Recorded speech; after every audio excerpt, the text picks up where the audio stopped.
Bonjour à tous et bienvenue dans cette nouvelle vidéo de Easy Excel Query.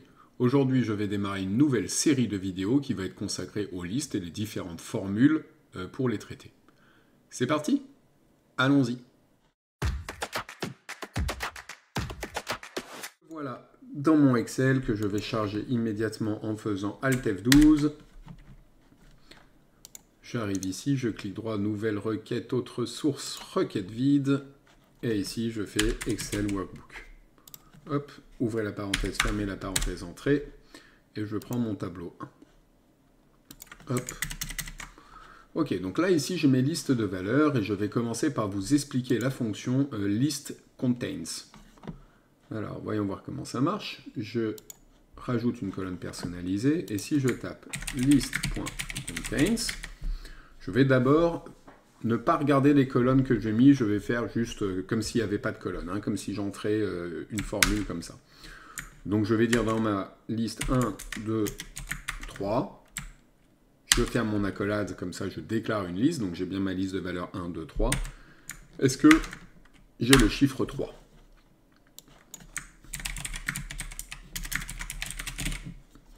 Je fais OK, et là je m'attends à ce qu'il me dise oui partout. Donc en fait, il me dit true partout. C'est vrai. C'est-à-dire dans ma liste 1, 2, 3, j'ai toujours le chiffre 3. Si maintenant ici,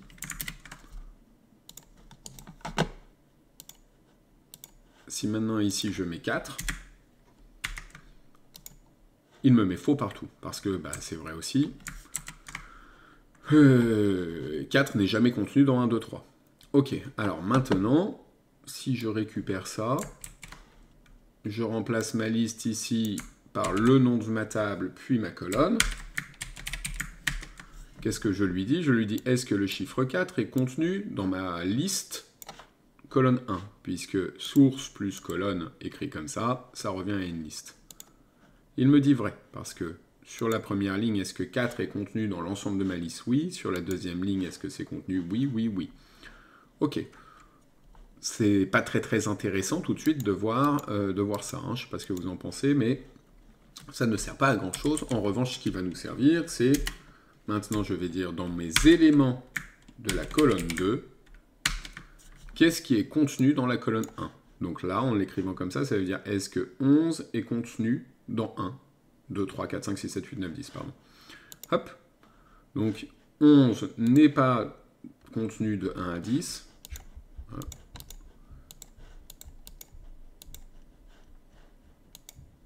Voilà, pardon. Ah, j'y arrive pas. Donc 11 n'est pas contenu dans la liste de 1 à 10. Ma liste, ça reste à 10. Hein. Si j'arrive à faire zoom arrière, voilà.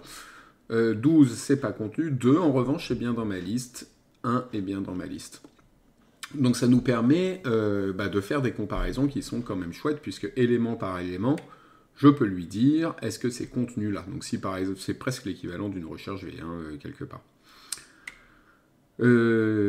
Ok, donc ça c'est pour le list contains. Donc ça je vais vous le laisser comme ça et je vais créer une nouvelle colonne.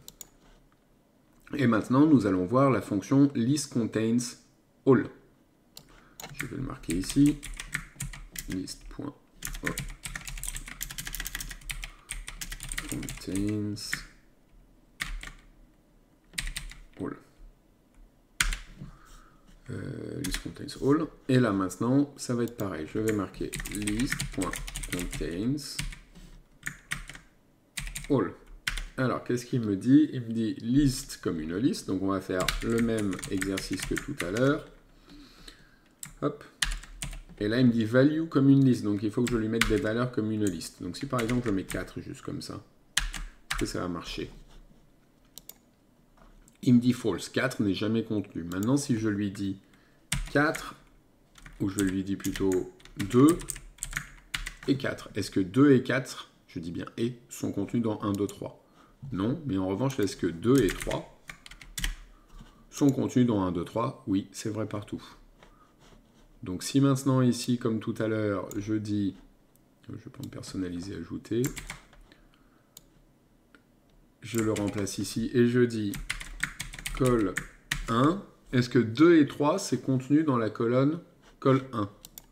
Oui, on voit qu'il y a partout oui. Si ici je mets 11, il va me mettre faux partout.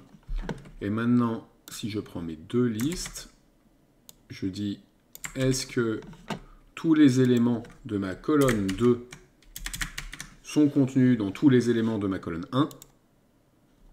Oh, j'ai oublié de fermer ça.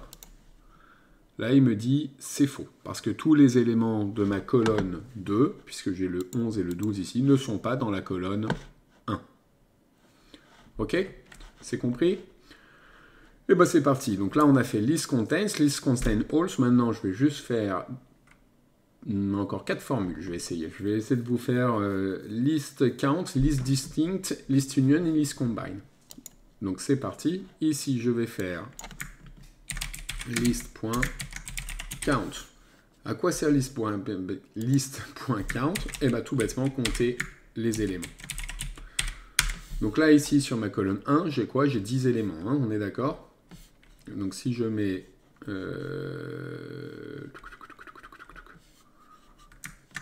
on va regarder, hein, déjà, si je fais 1, 2, 3, et je rajoute nul 4. Combien d'éléments j'ai d'après vous? 1, 2, 3, 4, 5. Je vais donc avoir 5 éléments. Il me met bien 5. Donc si ici, à la place de ça, je mets ma colonne 1, et hop, donc je reprends ça, je le mets à la place de ça, et je mets entre crochets col 1, on s'attend à avoir 10. Il y a bien 10 éléments. Je cherche une de mes tables où j'aurai des doublons. 1, 2, 3, 4, 5, 6, 7, 8. Ici, il n'y en a pas. Ici, j'ai 2 fois 9. Alors, on va aller sur la colle 3. Voyons voir ce que ça donne sur ma colle 3. Eh ben, il me dit quand même qu'il y a 10. Donc, finalement, quelque part, c'est un compteur de lignes. C'est combien j'ai de lignes ici. Il compte les valeurs en doublons. Si je ne veux pas les valeurs en doublons, eh ben, c'est très simple. Je vais, avant list.count, mettre un list.distinct qui va donc me supprimer les doublons. Donc je mets list distinct, le nom de ma table et le nom de ma colonne. Je ferme. Et sur list distinct que j'ai ici, je veux lui dire combien j'ai d'éléments. Je suis sur ma colonne 3. Alors, est-ce que c'est le seul élément en doublon? J'espère que oui. Non, j'ai 14 aussi en doublon, donc j'ai 7 éléments. Alors, voyons voir. 1, 2, 3, 4. Non, pas 4, parce que si 4. Je compte pas le 9, je l'ai déjà. Je compte pas le 15, je l'ai déjà. 5, 6, 7. Et je compte pas le 14 parce que je l'ai déjà. J'ai donc bien 7 éléments. Je vais juste dire list count, list underscore distinct. Ok, super. Et maintenant, on va finir avec la différence entre list union et list combine. Je vais vous montrer. Je crée une nouvelle colonne ici, enfin une nouvelle étape, pardon. Et ici déjà, je vais mettre une première liste. Je vais mettre col 1. Je vais juste aussi avoir besoin de mes paramètres. Voilà. Donc ici, j'ai ma colonne 1. Et qu'est-ce que je vais prendre? Tac, tac, tac. Ma colonne 4. Donc sur ma colonne 1, on voit ma liste.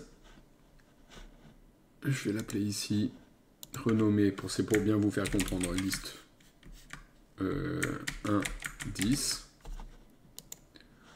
Je remets une étape.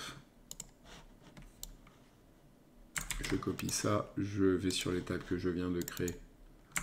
Et ici, je vais mettre ma liste de la colonne 4. Donc là, on voit que j'ai tous les mêmes chiffres que la colonne 10, hein, sauf que j'ai un 11 en plus. Je vais renommer et je vais mettre liste 1, 11. Je refais une étape et là, je vais faire une fonction union. Donc, je fais list.union. Je mets ma première liste qui est ma liste 10. Et je mets ma liste 1, 11. Je ferme. J'ai juste oublié ici, comme oui c'est ça, là ça n'a pas marché parce que je n'ai pas mis un format liste. Donc je mets des guillemets, parce que là j'ai deux listes, hein, donc c'est des listes et de listes de listes. Et là, sur liste union, on voit que j'ai 1, 2, 3, 4, 5, 6, 7, 8, 9, 10, 11. OK. En revanche, ce qu'on voit, c'est que le 1, je l'ai à la fois dans ma liste 10 et à la fois dans ma liste 11. Liste union va donc supprimer les doublons. 1 n'apparaît pas deux fois. C'est la grande différence avec, ici je vais marquer, renommer liste union. C'est la grande différence avec, je copie-colle, je mets ici avec liste combine. Oh, qu'est-ce que... Ah, j'ai mis un égal de trop. List combine, et bien là, en revanche, il va tout me répéter. Vous voyez, j'ai le 1, j'ai le 1, le 2, le 2. J'ai mon 10 qui est là, et j'ai mon 11 qui est là. Donc, en fonction de vos besoins, à voir si vous voulez utiliser list combine ou list union. Voilà, j'espère que cette vidéo sur les listes vous a plu. C'est donc une présentation vraiment de ces formules-là, à voir comment vous pouvez l'adapter en fonction de vos problématiques. Je continuerai cette série de vidéos sur les listes en essayant de faire le tour un petit peu de ce que je connais, donc je ne vais pas dire de tout, mais de ce que je connais sur les listes. J'espère que cette vidéo vous a plu, si c'est le cas, n'hésitez pas à liker, n'hésitez pas à vous abonner, à partager, et je vous dis à bientôt pour une nouvelle vidéo.